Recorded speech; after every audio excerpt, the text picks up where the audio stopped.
Port Phillip Bay plays an integral part in the lives of people living in Melbourne and its surrounds, whether that be recreational activities or consuming the fish from its waters.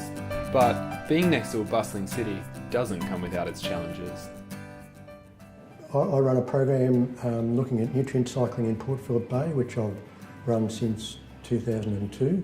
The initial concerns were that the bay is subject to a whole lot of impacts from catchment developments and sewage inputs, and ultimately that might lead to algal blooms and other unsavoury impacts, fish kills and toxic water and so on.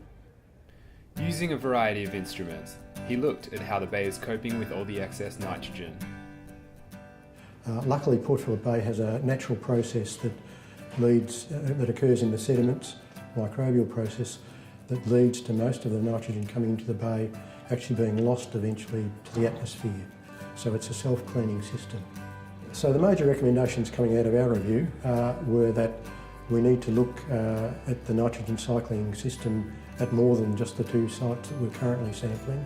And in terms of pollutants, the best activity we can make is to reduce the inputs in the catchment, try and make sure that the pollutants we're generating now don't enter the creeks and streams and rivers and make their way into the bay that way.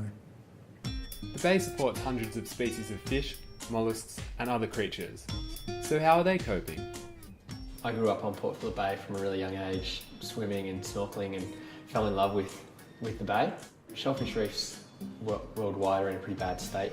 Here in Australia there's over 99% have been lost. While there used to be extensive shellfish reefs in the bay, nearly all of them were destroyed by dredging and destructive fishing practices.